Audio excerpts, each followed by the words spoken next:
This is CBC Vancouver News.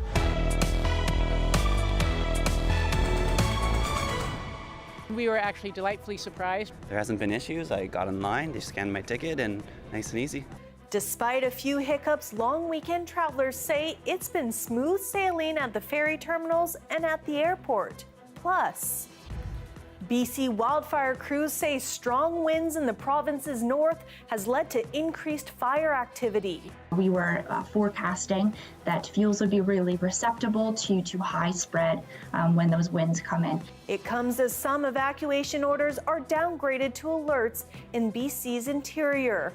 And the family of a 27-year-old who was shot and killed by RCMP last November is demanding accountability and answers.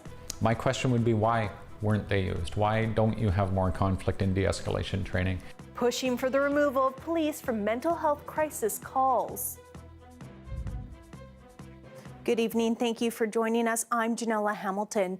In the middle of one of its busiest weekends of the year, passengers at BC Ferries were faced with more disruptions due to staffing shortages, a problem that has been plaguing the provincial ferry service for months. Today, 2 busy sailings between Tawasin and Swartz Bay were cancelled, but as Sohrab Sandhu reports, despite a few hiccups, many travelers say it's been relatively smooth sailing. The Labor Day long weekend is one of BC Ferries' busiest times of the year, and this year is no exception. BC Ferry says it's expecting more than 500,000 passengers this long weekend, and despite a summer plagued with cancellations and delays, these passengers say it's been smooth sailing. And we were actually delightfully surprised. There hasn't been issues. I got online, they scanned my ticket, and nice and easy. To be honest with you, it's a little lighter right now than I thought it would be. Ahead of the long weekend, BC Ferries advised, if you don't have a reservation, don't show up at the terminal with a vehicle. A message that seems to be resonating with long weekend travelers. Yeah, we knew that we would have to book ahead. I saw that the car reservations were booked up well in advance, so I thought I would just book a walk-on ticket just to be safe. BC Ferry says this year's August long weekend saw a 23% reduction in customers driving up to the terminals without reservation compared to last year, and a 20% increase in foot traffic. Over at Vancouver International Airport, air travelers are also planning ahead and arriving early. We came here from Vancouver Island by ferries, and there are so many people there, so yeah, we're thinking about maybe come here earlier. Vancouver International Airport says it's expecting more than 316,000 passengers over the long weekend. That's an increase of more than 60,000 compared to last year. But despite the spike in travelers, for those whose final destination is Vancouver, there were no complaints. It was good. We waited for 10 minutes in flight and then we were good to go. Back at BC Ferries, staff are preparing for a busy few days. We do expect to see that traffic returning back on both Sunday and the holiday Monday. We do see some families want to head back early on Sunday so that they'll have the day to get the kids ready for school on Monday. No matter how you're choosing to travel this Labor Day long weekend, officials are reminding people to pack their patience, plan ahead, and arrive early. Sohrab Sandhu, CBC News, Vancouver.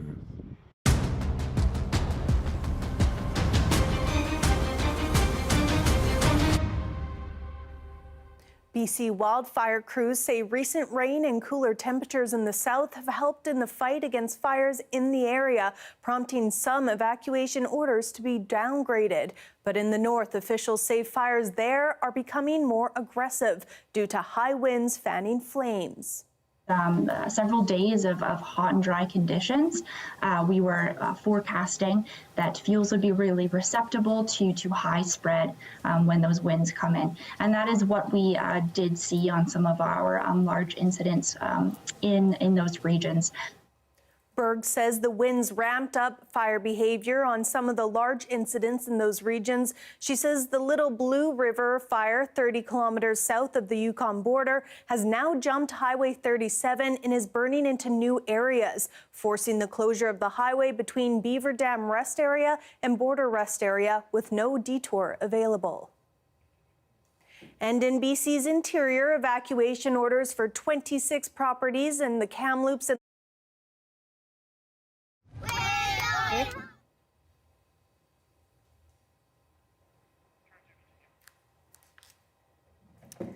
Apologies, we're just having a little technical difficulty at the moment. As I was saying, and in BC's interior, evacuation orders for 26 properties in the Kamloops and Shuswap Lake areas have been lifted and are now alerts. Over in the Thompson-Nicola region, more evacuation orders linked to the Kukpi wildfire near Lytton have been downgraded, and the village of Lytton has rescinded its evacuation alert. And moving on. With more than 400 wildfires still burning across the province, BC has extended its state of emergency for another 2 weeks.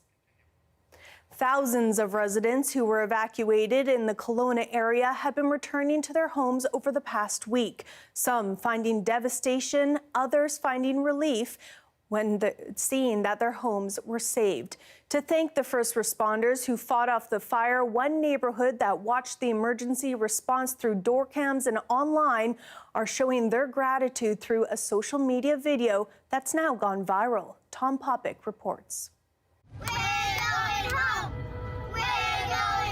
Family after family in Kelowna's Wilder neighborhood. And we couldn't be more grateful for all your dedication. Thanking firefighters for their service in this social media video. Heroes! 7 of the longest days of my life. Chrissy Zach collected the messages and doorbell camera video of the wildfire emergency.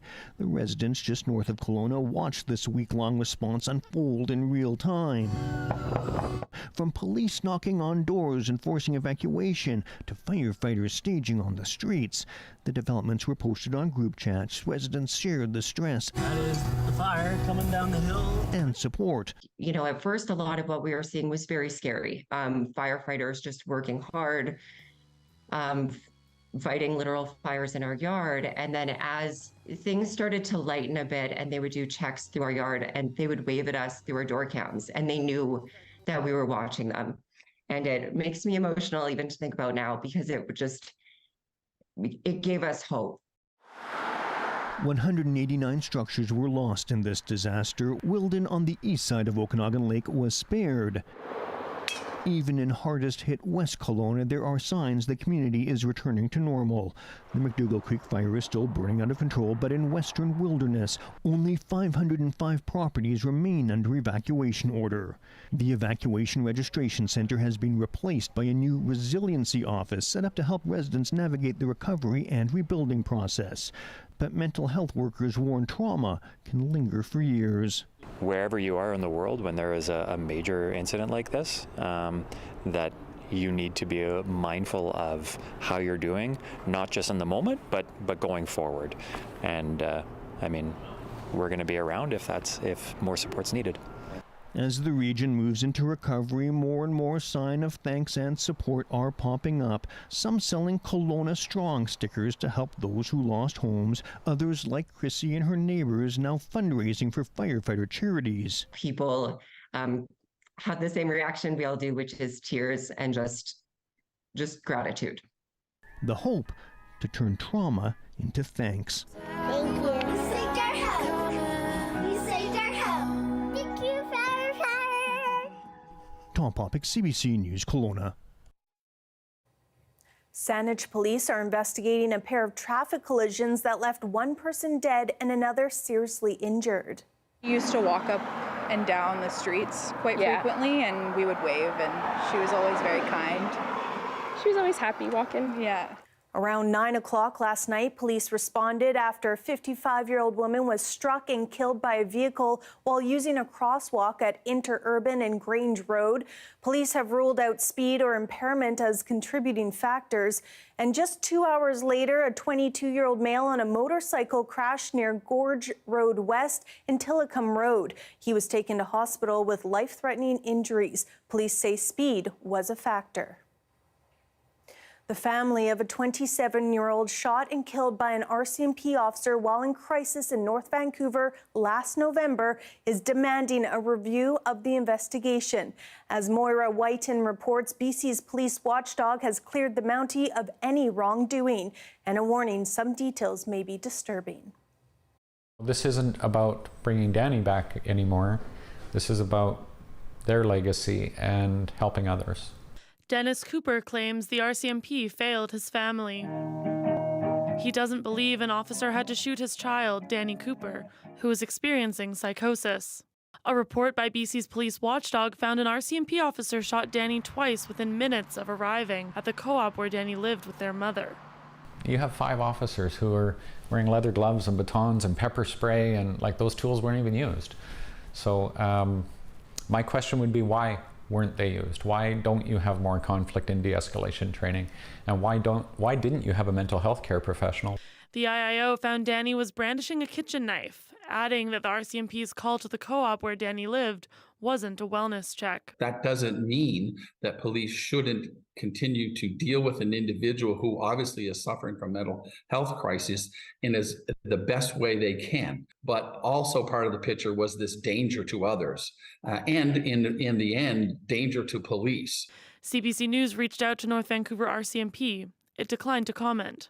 They should be 100% accountable for their steps and for their actions, and particularly for their deployments of lethal force. Danny's father wants a judicial review of the case and a coroner's inquest to examine other factors in his child's death, like the 6 months Danny had been waiting for mental health and substance use treatment. We've really learned that the IIO is really an extension of just a legal arm. They don't look at anything subjective, they don't look at anything moral, or they don't examine any possibilities of what could or maybe should have happened in that instance. They're only interested in investigating the minimum legal threshold. And that threshold is really low.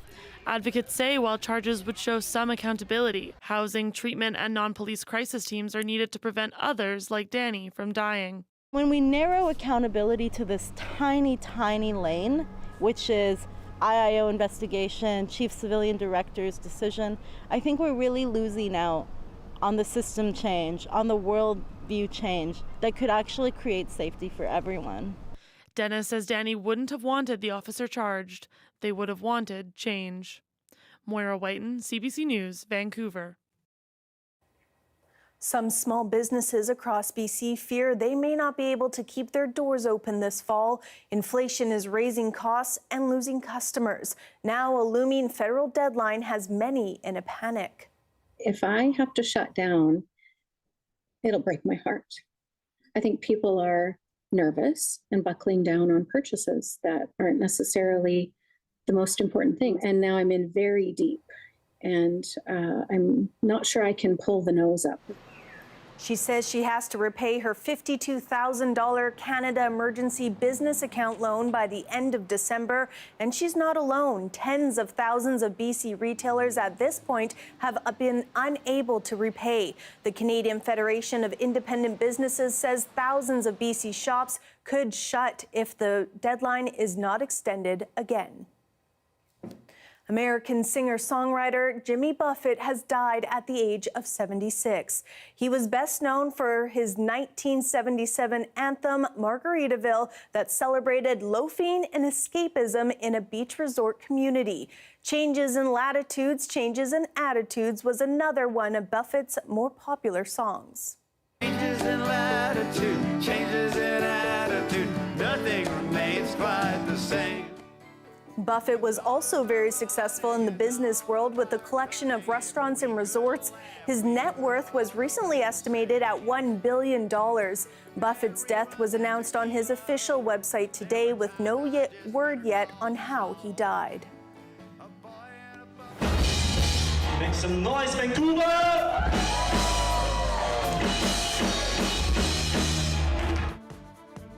Live music, traditional food, and cultural performances. After the break, we check out the 33rd annual Taiwan Fest. Stay with us.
Dozens of events celebrating Taiwanese culture are taking place across downtown Vancouver this Labor Day long weekend. As Eva Yugwen-Senge reports, organizers say it's an opportunity for people of all backgrounds to embrace Canada's multiculturalism. From traditional Taiwanese food to musical acts and cultural performances, this year marks the 34th annual Taiwan Fest. I think it's really good to experience like the Taiwanese culture and like the music, the food, and then like just kind of experiencing different kind of cultures. I think it's very interesting. 14-year-old Mila Chen is here with her mom, a chance for the pair to experience their heritage together. I'm Taiwanese, and then so it kind of bring you back to your roots and then she was born here, and then so I thought it would be a good idea for her to know about Taiwanese culture. This year, festival organizers hope to convey a message of inclusion. What we're doing here is essentially sharing stories. It's obviously about Taiwanese culture and history, but we're also inviting the diverse communities of Vancouver to kind of learn and share stories with us as well. Organizers say it's not unusual to hear multiple languages spoken in Taiwan, just like here in Canada. So I'm from Hong Kong. Wilson just said. But I also lived in Taiwan for a bit. Singing in 3 languages and moving across different musical genres, Hong Kong band Hand Wash is a perfect example of cultural fusion. We also have performers of different ethnicities, different communities, such as Hong Kong or Vietnamese performers, Japanese performers. For some attendees, it's an opportunity to embrace Taiwanese culture. Kids out, they don't necessarily bring out their own culture. And then so I think this is a great way kind of to deepen that conversation. For others, it's something fun to do in the city on a long weekend. One of the biggest draws, the food. I think it's pretty cool in it. We can embrace different culture. The festival wraps up Monday. Eva Yuguen-Senge, CBC News, Vancouver. What does the end of summer feel like to you? A group of Vancouver artists created an art exhibit to try and capture that feeling. Let's take a look.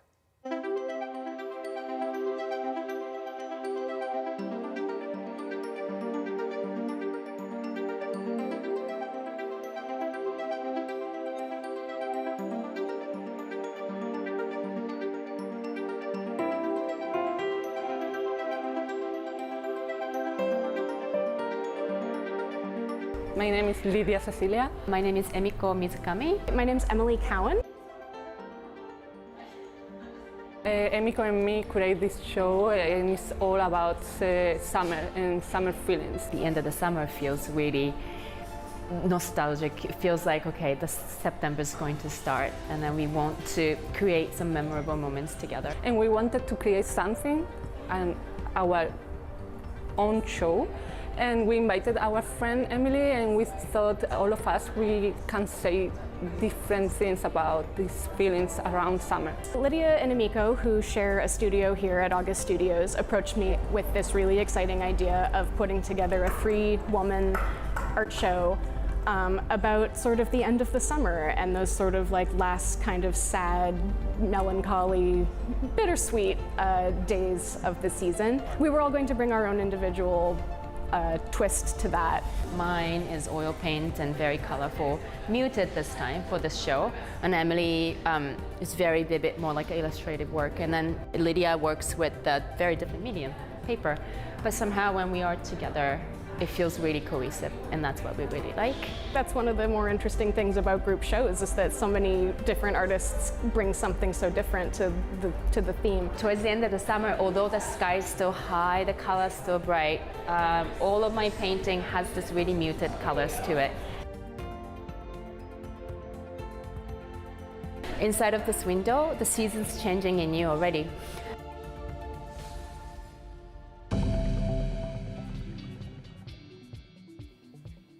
Here we have a live shot of Cambie Street towards Vancouver City Hall. Coming up next, we'll take a look at your full forecast.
All right, it is time now to take a look at your forecast. Let's begin with the current temperatures around the regions, starting up at West Vancouver, 20 degrees right now. Same in Pitt Meadows. Over at the Vancouver Airport, 17 degrees, 19 in Nanaimo, and about 18 degrees in Abbotsford. Moving into tomorrow's forecast, Dease Lake, sunny with a mix of sun and clouds, a high of 14. Definitely seeing those cooler temperatures and a bit of precipitation across the province. 18 degrees in Williams Lake.